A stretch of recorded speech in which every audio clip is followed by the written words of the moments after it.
Will Guidara, so good to have you here, and your new book, Unreasonable Hospitality, Yes. which is out when exactly? Officially out on October 25th. Okay, and we've pre-ordered 250 copies, Thank and we you. have 200 agents who've asked for a copy, so I assume there's going to be many more. I had the pleasure of reading it, You're one of the very first. and it is fantastic. Thank you. I love it. Thank you. So, Will, you've done many different things. We've had you speak at our meeting. We've had you on the show before. Tell me what inspired you to write this book besides me prompting you to do so. Well, I mean, it's hard to say what outside of that. That was the motivating principle. So, you know, it's interesting.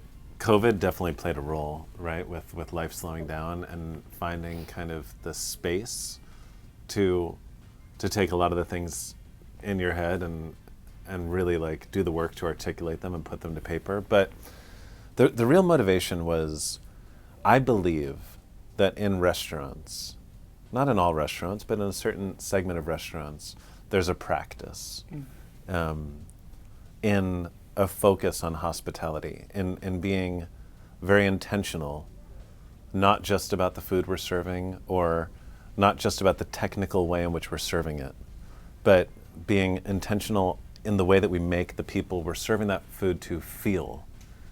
That kind of almost needs to be taken out of what is classically the hospitality industry and translated to every other business. I think, so America used to be a manufacturing economy. Right. And then it's now definitively a service economy. More than 3/4 of the GDP is services. So what you do, what I do, insurance, construction. Right. But I believe that following the last 2 years where people felt such profound isolation, Yeah. that people are craving connection. They always have, but they're craving it now in a way that is perhaps more significant than ever before. And I think we're on the verge of moving into becoming a hospitality economy. And I think that any business can choose to be in the hospitality industry so long as they start to shift their thinking and reprioritize how they make decisions. And so this book is my way of giving people like a behind the curtain look at the restaurant business, but more sharing all the lessons I've learned about service and leadership through the lens of hospitality in hopes that, I don't know, some more people will follow suit. I mean, you tell these vivid stories. There's one that I loved where you and your dad, I think, go to the Four Seasons. Yeah. Can you tell a little bit? That story is so fantastic. So, I mean, that is definitively when I decided that I wanted to be in the restaurant business. I kind of always did to an extent because my dad was my hero. And so I like to say that had he been a plumber, I would have wanted to be a plumber. I just wanted to be like my dad. I'm very blessed in the sense that he and I have that relationship. But I fully fell in love that night. There's a quote that's often misattributed to Maya Angelou. That's, people will forget what you say, they'll forget what you do, but they'll never forget how you made them feel. I think that's perhaps one of the best quotes about hospitality. Hospitality is not the thing you're serving or exactly how you serve it. It's how you make the person feel when you're serving it. Such a distinction. Yep. And it is definitively how I would describe that night. I was 12, right? I don't remember many of the details about that night. I remember that I was wearing the navy blue Brooks Brother jacket with the gold buttons that I insisted my dad buy for me because we were going out for my first fancy meal. I remember vividly, you know how you have these weird memories from when you were a kid? Yep. When I dropped my napkin and the person brought me a new one and called me sir. And I was like, that's so cool. It's like, yay. But what I remember most was the feeling of that night, which was that for a few hours, the entire world fell away, and all that existed was me sitting across from my dad in that room. My dad and I were always close, but restaurants when they're operating at the highest level, they are creating the conditions where people can genuinely connect. They had created a little magical world in a world that needed more magic. And from that point forward, it was clear to me that one day I wanted to be in a position where I could create magical worlds of my own. I mean, that description in the book it's divine. It's so Thank you. beautiful. And so that quote, which I say that all the time too, and it creates, I think, a loyalty for people. I remember being at the Four Seasons Hotel in DC and being sick, and I was in bed, and the woman came in to bring me pillows, and she said, "Are you okay?" I said, "I don't really feel great." And she came back with a tray with ginger ale and tea with ginger and toast, and I just was like, okay, I'm always staying here. Yeah. These people take so, and that's what that distinction is. And you say this line about service is black and white and hospitality is in color. Yes. Talk to me about that. So it's funny, back in the day when I was interviewing people, I wasn't confident enough to do it the way that I do it now, which is, hey, if you're looking to have someone join your team, the best way to figure out if they're the right fit is just to engage in normal conversation. Identify whether that's someone you want to spend time with. Are they full of integrity? Are they going to work up and push as hard as you will to help the organization you're a part of kind of achieve its goals? Not just financial, cultural, kind of all It's of like those goals. complete alignment you're Like talking you about. just feel Yeah. connected to someone. But before that, I had questions, and I had just graduated from college, and so one of my questions, which felt very smart to me, was what's the difference between service and hospitality? And the best answer I ever got was service is black and white, hospitality is color. And what that means to me, you know the scene in Alice in Wonderland where it goes Technicolor? Yes. It was a beautiful filmmaking technique because when you're watching it, suddenly it comes alive. Yeah. Service is the thing that you're doing. It's like And- checking a box. You know? Yeah, and like anyone that wants to be great, you need to give great service. In a restaurant, that means that I need to take your order in a timely fashion. I need to bring the right plate to the right person and explain it articulately and appropriately. And in your business, it means following up with the right email at the right time and meeting people and doing the showings appropriately. All of that is table stakes, in my view. Yeah. Hospitality is how you make the person feel when you're doing whatever it is you're doing. And so in my world, that is the eye contact when you're at the table, the fact that you don't just put the plates down and run away, that you stay for a half a beat longer just because you want to make sure if anyone needs something, you're there to give it to them. That when you're talking about the food, you do it with genuine passion and authenticity such that the person gets as excited about what you're serving them as you are. And I think in your world, it's when you're not just going through the motions, but it's clear to the person you're working with that you're not just selling them a house so that they can move. You're willing to do whatever it takes such that when they move into that house, they feel completely at home.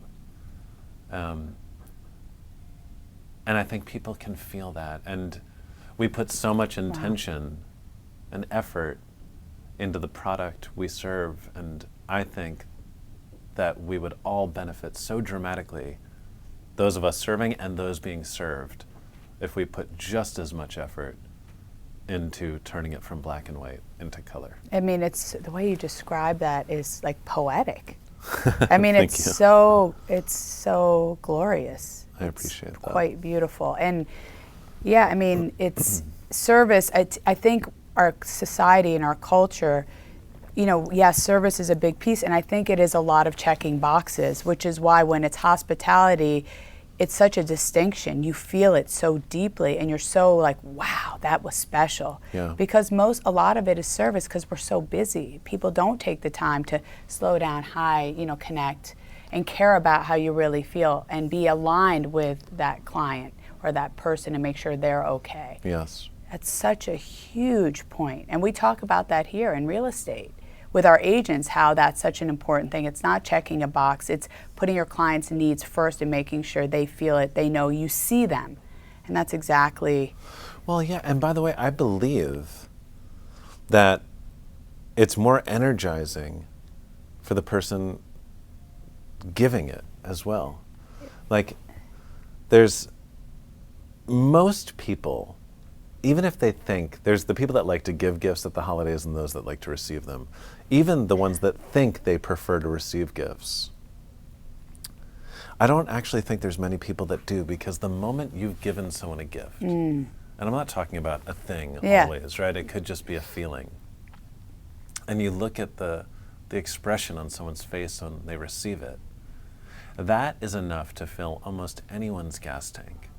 And during a time when we're depleted because we're working super hard, like, one of the best ways to actually re-energize ourselves and the bottom line is to give more, not less. Because the thing you get back when you give more, it might be hard to measure, but that doesn't mean it matters less. In fact, I believe it matters more. Yeah, I agree with you. But it's special. The level of hospitality that you describe and what you talk about, which is why you're a bit of a unicorn, I think. I mean, I'm not being biased. I mean, you're making me blush. Sorry. That's good for our plan. Okay. So let's talk a little bit about intention, because you talk a lot about that in the book. Yes. You know, describe what you, I know what you mean because I've read the book. Tell me a little bit about intention and why it's such a big piece. And then I want you to talk a little bit about the spoons. Oh, okay. Because I know John Snyder, who is Yes. how do you pronounce Laboratorio del Gelato. Del Gelato. His brother Gary is a friend of mine. He used to send me his stuff, and I was like, this is the best gelato So in the good. world. So, but tell me a little bit about intention, and then I want you to tell that story. Okay, so, I mean, intention is a pervasive theme in the book, because I just think it's important if you're going to try to accomplish anything. Like, we talk about hospitality, right? And even the way I find myself talking about it sometimes, it's a little bit abstract. Mm-hmm. But that doesn't mean it cannot be pursued with intention. And I think that the best way to achieve anything is to put intention to intuition. I'll explain. Okay. So the breakthrough moment at 11 Madison Park for me when we were coming up, I'd kind of come up with this idea of unreasonable hospitality as the way that I thought we could make our real impact. We were rising up the list of the 50 best restaurants in the world, and I'm a competitive person. I wanted to be number one. I also think it's patently absurd to call one restaurant the best in the world. I think what that list does is it acknowledges the restaurant that's having the greatest impact on the world of restaurants. Other restaurants had topped the list by evolving cooking in different ways, whether through molecular gastronomy or foraging or all this stuff. And they became number one by focusing on the thing that needed to change. I realized our opportunity was to focus on the one thing that would never change, which is the human desire to feel seen, to feel a sense of belonging, to feel genuine connection, to feel welcome. Those chefs were unreasonable in pursuit of what they put on the plate. And I decided that our impact could come by being unreasonable in how we made people feel. So I had that idea, and then it was a matter of figuring out what did that look like. And then one day, I was clearing tables during lunch from a table of four Europeans who were going back to the airport to go home after their lunch. And they were foodies. And I overheard them saying, okay, we've been to Le Bernardin, to Per Se, Danielle, Momofuku, now 11 Madison Park. What an amazing trip. The only thing we didn't have was a street hot dog from a cart. There are those moments, like in the cartoons, where like the animated light bulb goes off over someone's head, and you know they've just had a really good idea. Like, that's what happened then. And I ran into the kitchen, dropped the plates, ran outside of the street cart to my buddy Abraham, who ran the cart, got a hot dog, brought it back into the restaurant. Then came the hard part, convincing the chefs to plate it. But I got them too. So we cut the hot dog up into 4 little pieces, put them on 4 plates, a swish of ketchup, a swish of mustard, a cannelle of sauerkraut, a cannelle of relish. And before their final course, which was a honey lavender glazed Muscovy duck that had been dry aged for 2 weeks, utilizing a technique that had taken years to perfect, we dropped a hot dog off at the table. I love this story. And I said, I want to make sure you go home with no culinary regrets. A hot dog from the corner street cart. They must have loved that. They freaked out. At that point in my career, I'd served, I don't know, hundreds of thousands of dishes and worth a ton of money, right? And Yeah. I'd never seen a reaction like that. Athletes often go to the tapes when they've had a bad game to see what they could have done better. They don't often go to the tapes when they've had a good game to see what they did well, to make sure that they continue doing that thing. And so that's what I decided to do. Basically, that moment happened intuitively. And so I wanted to put intention to it, to figure out what was the recipe of that experience. And so I started thinking about it. First, it required being present. For me, that means that you're caring so much about the person you're with or the thing that you're doing that you stop caring about everything else. That's a hard one. It's a very hard, especially with I mean, your phone and emails. And some people say that multitasking is the most efficient way to approach life. I believe that unitasking is. Like, if I'm fully with you when I'm with you, this moment is going to count so much more. you can feel the intensity. It's like you're not distracted. And when you know when people are distracted and they're like doing this and you feel like, I'm not that important. Yeah. And I can check in with you half the number of times if when I check in with you, I'm completely with you. Yep. But because I was fully present at that table, I not only overheard them saying that during a time I'm clearing plates. Normally you just go in, you grab them, and you leave. But I was present enough in the moment to actually think that there could be something that could come out of what I heard. The second thing was, no one becomes the best if they don't take what they do very seriously, but you can't take yourself too seriously. That's a big one. It's arguably like sacrilegious to serve what we call a dirty water dog in a 4-star restaurant. But like, too often people let their self-imposed standards get in the way of doing the thing that will actually make the person they're serving the happiest they could be. I could have served them a bottle of vintage Krug and a Home Depot bucket full of caviar, and it would not have had the same impact as that $2 hot dog. And then the third thing was one size fits one. Like, that the best hospitality is when you're doing something that would only make sense for the person you're doing it for. One. I'm totally stealing that. Go ahead, it's all yours. Such a good one. But so, those three things: be present, don't take yourself too seriously, one size fits one. If that hot dog kind of became our North Star, those three things became the roadmap. And in thinking it through thinking it through carefully, now I was able to articulate with intention to my entire team, let's start doing this. And so, intention just means if you're gonna do something, think it through before you do it. Or if you do something and it works, hold on to it, break it down, figure out how to do it again with intention. But intention also translates into relationships. If I want to have a good relationship with you, I'm going to pursue you with intention. Right. And relationships are the essence of hospitality. Yeah, it's everything, right? It's everything. So just to rewind a little bit, before 11 Madison Park, let's talk about, just tell that little story, because I think it's such a great, about the gelato cart and the whole, just share that story, please. So, before 11 Madison Park, I ran the cafes and the catering at the Museum of Modern Art. And I'm just like, I like to create things and do new stuff, and so the cafes were fully opened, and I kept on looking out the window of the second floor cafe at the sculpture garden, which is crazy art, amazing. Beautiful. And I wanted to do something there, perhaps slightly out of ego. Like, I want to create something of my own in the sculpture garden, but it's also just a beautiful place, and I wanted to, like, people were using it in the most, like, beautiful yet somber ways, and I wanted to just bring a little bit of life into the space. So I went to the museum director, got his permission to do a little gelato cart.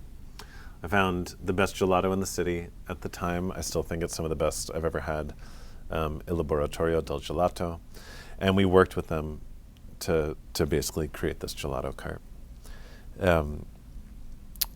The spoons are an illustration of this rule The 95-5%. The 95-5 rule, which is how I've come to manage money in my businesses, which is manage your money like a crazy person 95% of the time. That means like every single penny, like watch every expense like a hawk. So that 5%. So that 5%. So that 5% of the time you can spend foolishly. And I say foolishly, I really should do air quotes because it's not foolish at all. It's sometimes that 5% that, although it's hard to measure the ROI, has the greatest impact. With that cart, it was going to be a great opportunity for John, so he paid for the cart. We put it in. I committed to buying a lot of gelato. We streamlined the entire process such that the margin on the gelato was really good. The staffing was light but appropriate to deliver the kind of service we were trying to deliver. But we're in the sculpture garden, and I wanted there to be something about it that was very, very unique. And John introduced me to these plastic spoons. They're these little blue plastic spoons imported from Italy. And they cost about 5 times more than every other little plastic spoon I'd seen. But sometimes you need to trust your gut that one little thing like that will have an outsized impact on the way that people perceive the entire experience. If we were going to serve food in the sculpture garden, we needed to do it in such a way where people just knew it was special. And so my boss at the time saw the plastic spoon, asked me how much they cost. I told her, and she looked at me sideways until she saw the P&L the next month. The thing was that 5%, and that's about how much those spoons cost in the grand scheme of things. Right. You could argue is a foolish way to spend the money. But sometimes spending foolishly in that way actually brings the balance of the entire enterprise to life. I always encourage people, if you're managing your money like a crazy person 100% of the time, you're missing out on something. Because it's in that foolish spending that you start taking an experience and making it more memorable. Making it magical. Making like it you magical. talked about, like you overheard, I think, people talking about the spoons, like they were just, Yeah. It was memorable. It was distinctive. You were standing out besides the great gelato in the garden, but also spending a little bit more. People these days don't collect things as much anymore. They like to collect experiences. Yeah. We have, all of us in the service industry, have an opportunity, I'd even go so far as to say responsibility, to make those experiences so memorable that they can relive them over and over and over again. And so whether it's a silly thing like a blue plastic spoon, or a hot dog in the middle of a meal, or any of the other small ways that we figure out how to take something that's like an ordinary transaction and transcend it into an extraordinary experience, that's worth the investment. And if the return isn't easy to calculate in an Excel spreadsheet, it doesn't mean it's not there. It just means you need to look a little bit harder to find it. You can't, those things are hard to measure. Yeah. But it's what people will remember Yes. about it. So just to pivot for a second, I'm curious to know where you think we are, where is New York City in the restaurant scene today? Are we in a better place today than we were versus, I know COVID, the pandemic really shut a lot of people down. You went to Washington, D.C. Yes, I did. to fight for, I saw that video, which was so fantastic. Do you want to just tell us a little tidbit about that? That was so great. During that time, what happened? Yeah, so I sold my company just before COVID started. And so I found myself with some bandwidth when a lot of my colleagues were really suffering. And so me and a few people started this thing called the Independent Restaurant Coalition, which was a lobbying group to lobby on behalf of independent restaurants in America. And like a lot of things that happened during COVID, it was very surreal and happened very quickly. And suddenly we became a really big lobbying group within a month. And I found myself sitting at the White House with our then president and other people from various, it was like me, the CEO of Burger King, the CEO of Panera, and a few other people. It was just a bizarre group. I will say, going to the White House in like the middle of the pandemic was almost like being in a post-apocalyptic Will Smith movie or something. Like you're in a completely abandoned nation's capital. Oh my God. But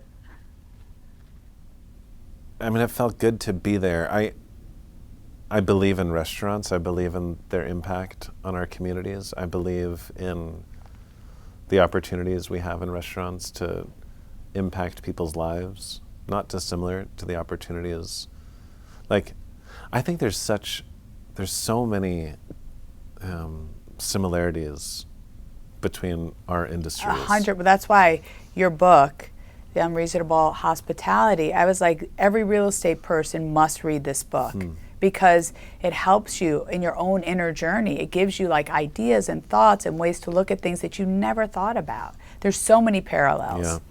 I mean, in each case, and I would argue that you guys actually have the better opportunity to do it, but we help people like celebrate or acknowledge some of the most important moments and transitions in their lives. We sell people like the memories and the experiences that like hopefully will become exclamation points in their autobiography. You sell them entire chapters of their lives. Well, I'm just gonna, because there's some pages in the book where your quote is, and you say, this is specifically aimed at real estate professionals, agents. You say, you are selling a home or helping them sell the one they've lived in. One of the most intimate transactions there is, listening to people's hopes and dreams. Figure out a bespoke gift. You know, you say, you go on, you know, to say you can buy a bottle of champagne, but put a little more thought into it. It's not about spending a lot of money. It's about customizing it. If it's somebody who loves yoga, get them a special yoga mat, or, you know, they love a certain kind of coffee, the coffee maker, or like the door jam description. You know, do something special. You know, you're spending all this time with people, and I think that is so profound for real estate people. Yeah, so I'll kind of lead, this is like kind of the segue from the hot dog story. So we did that hot dog. I wanted to do more of it. I started talking to the team about those 3 ideas. And we started doing some stuff, kind of fun stuff. But we quickly realized that if we wanted to take that idea really, really seriously, we needed resources for it. And so we brought a position onto the team of the restaurant called the Dreamweaver, whose entire job was to help bring ideas like this to life. And in the years that followed, we did crazy stuff. There'd be a table of 4 from Spain, first time the kids had ever seen it snow. And so the Dreamweaver runs out into the city, and at 8:30 on a Friday night finds a store that's still open selling sleds, and when they leave the restaurant, there's an SUV with sleds in the back to take them sledding in Central Park. A couple ended up at 11 Madison Park because their flight got canceled for their beach vacation.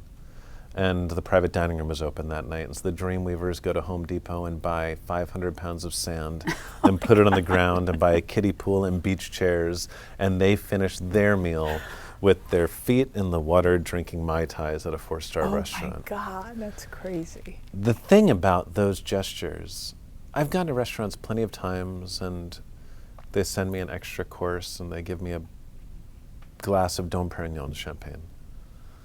It's lovely, it's generous, but there's nothing about it that's specific to me. And I believe that in these restaurants, you're with someone for 3 hours. If you're present enough and really engaging them and getting them to let their guard down enough that they'll open up to you, you can pick up on the cues that will give you ways to serve them as individuals and do things that are really, really special for them. If we can do that in restaurants, then the opportunity for people in real estate is like nothing short of extraordinary. It is. Like you spend weeks, if not months. Sometimes even years with people. I mean, years, because the process can go very long, and you're really like sometimes they're dealing with divorces or death or new children or whatever it is, and it's you're at the most intimate, with these people, I always say it's an emotional commodity, what we do. Well, and you're literally in their homes. Yes. Like, you're seeing everything, like, sacred.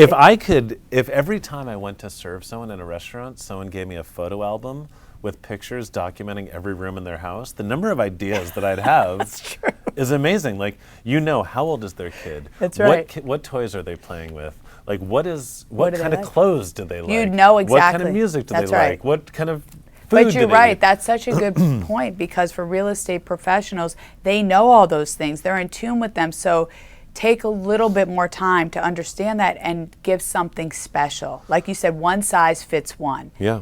Everybody, you can buy a case of champagne and give it to everybody. There's no distinction in that. And by the way, like, I've bought and sold or rented quite a few places at this point in my life. Yep. And without exception, every single time I've gotten a bottle of sparkling wine. Oy. And guess when that made an impact? The first time. And never again since.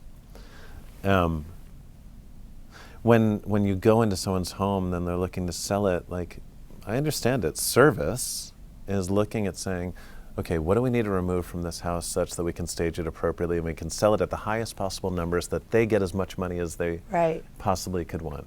Yes, that is the appropriate thing to do. And while I'm figuring out how to stage this home as best I can, who are these people? And what could I do to make them feel truly served?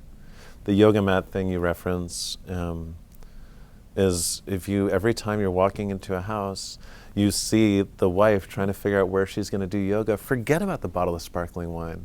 Yeah. When they close, have a yoga mat stretched out in that part of the house with a beautiful candle and a note that says, welcome to your new home. If the person's like a huge music fan, like you said, get some vinyl. Get them some vinyl. And if they don't have a record player and you sold them a expensive enough house, buy them a beautiful record player. People will. And start their collection. Yeah, I love that. By the way, if you do that, I guarantee you, they're never going to buy a house from someone else as long as they live. And they're going to also, it's sort of like compound math. It's like they will then tell their brother and their sister and their friends and how fantastic you are. And that's sort of how our business works. Because what it's showing is not just that you gave them a thoughtful gift, but it shows that you took the time to get to know them well enough such that you were able to give them that thoughtful gift. People want to feel seen. I say that all the time. And it's like the best way to show them that they're seen is if the thing that you leave is a one-size-fits-one kind of gift. It's such great advice to people in our industry, to just take a little bit more time to do that. There's a chapter in the book where it's language creates culture. And Danny Meyer, who you talk a lot about in the book, who's really, one of the kings of hospitality. I got to meet him not too long ago. He's great. He's amazing. But Danny said, language can build culture, constant, gentle pressure, like sort of incremental. And then there's a line that says, be the swan. Yes, so these are like Dannyisms. Anytime you're leading a group of people, it's hard to make sure that everyone's always swimming in the same direction. And giving people clearly defined ways to articulate your shared goals or the strategies that you want to employ to achieve those goals is super important. And so constant gentle pressure was Danny's way of encouraging people to, like, hey, if this plant is supposed to be here every single time someone on my team puts it over here, you push it back into the middle. That if your feedback is consistent and also like gentle and supportive, it will take root. Right. And just because you have to show someone 3 or 4 times doesn't give you an excuse to get frustrated. And it also doesn't mean that it's not possible to achieve the thing you're trying to achieve. You just need to stay at it. It's consistency. Yeah, it's that sort of level of, I love that part of the book. It's hard though because we're so impatient today. Yeah. And that, brings me to my next topic, which is, as we talk about hospitality, in this world of Amazon and social media and lack of human interaction, is the art of hospitality going to be lost in today's world? No, I actually think I think people are craving it now more than ever. And I think COVID has a lot to do with that. I mean, everyone spent a lot of time ordering stuff on Amazon. People weren't spending less during COVID, but they were feeling less enriched by the transactions. I think that, let's say we're going into a recession right now. I think people are going to start tightening their belts. But people felt such isolation and such a lack of connection for so long that the things they choose to spend money on, even through a challenging recession, are going to be the ones that make them feel connected to something. And by the way, the secret ingredient in connection is hospitality. And so I actually think, it's almost like a pendulum. Yeah. It's like skinny jeans, wide jeans, skinny jeans, wide jeans. I think that with Amazon, with what Jeff Bezos created and this like economy of efficiency, and I think people were drawn to that, but I think we've gone so far in that direction that people are craving hospitality more now than ever before.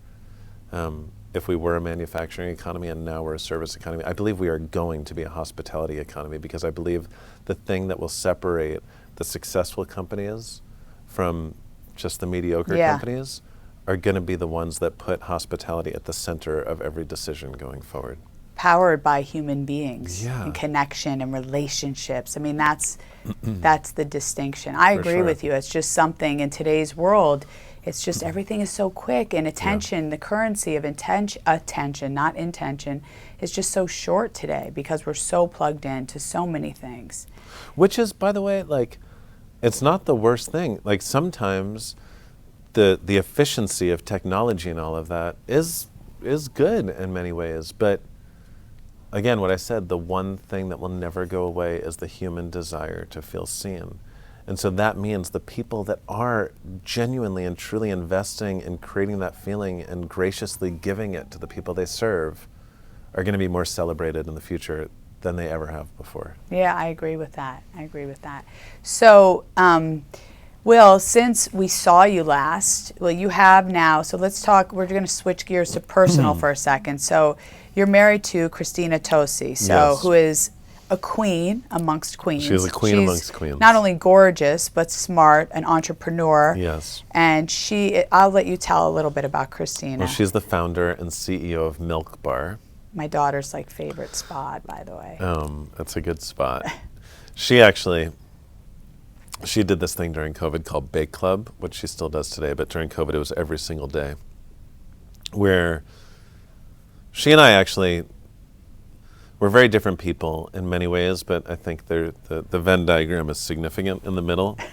That's cute. And then we genuinely derive pleasure out of bringing other people pleasure.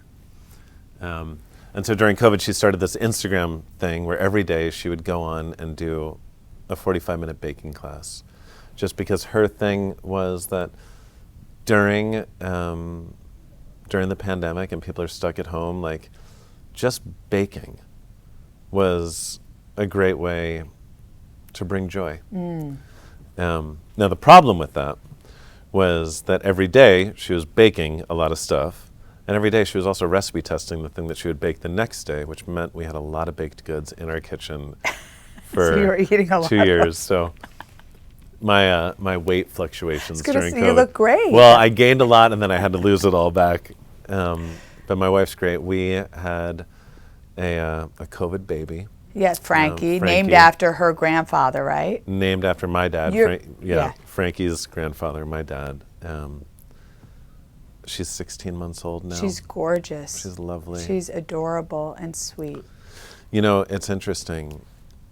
I have some friends that they had a kid and they're like, everything changed. And I'm not that dramatic about that. I think life just didn't change completely. It just got better. Yeah. But I'll tell you, when you talk about being present and the power of being present in hospitality, I don't think I've ever learned more about that than since I had a baby. And I've tried to kind of, to the whole idea of intention to intuition.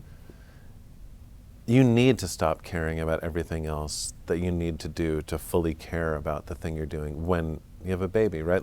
You're there and the moments are fleeting and you don't want to waste a single one. That's right. Not to mention the fact that if you get distracted, they could die, Yeah. right? So Just a little thing, you know. And so I've tried to take the severity of that, the beautiful severity of that, and try to carry it with me into other conversations. Because I've also seen that when people have kids, they start to never be present with anyone but their child. Yeah. And so I'm looking to be a great dad. You are a great dad already. Oh, I appreciate that. But to also use fatherhood Yeah. and the lessons I'm learning from that to just make me a better friend and husband and Professional in everything that you do. Yeah. So, okay, last thing, because I've taken a lot of your time. I mean, I could be here with you all day. I could talk to you all day too. I can't emphasize enough how much I love I wrote to you when I was reading the book because I had it spread out at my dining room table because I had the print version because I don't have the actual. And I just read. You can look at my version, even though Michael Bloom ripped it away from me. It's highlighted and it's so fantastic. I love it, and I encourage everybody to read it. But your dad, Frank, he's throughout your book. You quote him throughout. Mm-hmm. He's probably had the single largest influence on you as a person and shaped who you are today. Yes. I know this is going to be hard, but can you tell me what you think was one of the most important things that he taught you to shape you into who you are today? And I know that's hard because there's so much. Your dad is such a big figure. Can I do two? You could do two. Okay. Yeah, there's a lot of quotes from my dad in the book. The persistence and determination one, I used to have that on my door. I think it was Calvin Coolidge. That's such a great one. Yeah, persistence and determination alone are omnipotent. That's right. I'd say the first one that comes to mind is the quote that he always uses, adversity is a terrible thing to waste. Which we don't need to get into now, but if anyone reads the book, you'll read about everything with my mom, and there was plenty of adversity there, and the extent to which that brought my dad and I closer together. But his whole thing, which I've tried to really, and it's advice that's much easier to give than it is always to follow. But I can also say with absolute confidence that it's true. You can't control what is going to happen in life. Doesn't matter how smart you are, how hard you work, how good you are as a husband or a father or a friend, how many loving people you have around you. Bad stuff is going to happen. No matter how well articulated your plan is, things are going to go wrong. It's life. You can't control that, but you can control how you respond to those things when they do go wrong. And I'm not the person that is hey, when something bad happens, immediately figure out how to make the most of it. I don't think that's healthy. I do think that we need to give ourselves the space and the grace to feel our feelings. 100%. Because if you haven't, you can't move on from them. But once you have, I believe there's always something you can learn, or if you just peel back the first layer, an opportunity that could be even better than what it you was miss. before. Yep. You can't control what life throws at you. You can control what you do with it. And oftentimes adversity can become the greatest opportunity. It usually is. Yeah. I think that's a great one. And the second thing, I'm enamored with my father for many, many reasons. One of the main reasons, though, is because he's so full of integrity. And whenever I've started down a challenging road, which we all face, again, this is a good adversity segue. That's right. He gave me a quote that's always been very, very helpful to me in making decisions during those times, which is when faced with a challenging decision, when you're at a crossroads, just ask yourself what right looks like and do that. This idea that when you're so in the weeds with something, you're so close to something, you can start making mistakes because you don't have the ability to zoom out and just say, what is the right thing to do? There's so much gray in life, but oftentimes what's right and what's wrong is pretty black and white. And if you decide, if we all decide in work and in life, that when you face a challenging decision, ask yourself what right looks like and do that, you never actually have to make another decision again. You've already made it. We know what it is. And sometimes doing what right looks like is really hard. Yeah. You may lose money or a friend or something, but so hard. But you never lose your integrity along the way. That's hard choices, easy life. Easy choices, hard life. Yeah. Right? It's Yes. like the hard stuff. Sometimes you just you do that, but you maintain. That's why your dad is sort of this image of integrity and influence on you throughout the book, because he's been like that pillar. Yeah. Lucky to have him. Yeah, I'm very lucky to have Very much so. He must love Frankie. him. He loves Frankie. Yeah, I can. And he loves that she was named after him. Of course. Hello. What better tribute? Well, so again, our book, Unreasonable Hospitality, comes out October. October 25th. We've pre-ordered a whole bunch. Thank you. And we're going to be looking for your book. It's Awesome. fantastic, and I'm excited for other people to read it. And thank you, Will, for coming here today to Brown Harris Stevens. We're just lucky to have you as a friend. Thank you. Thank you very so much. much.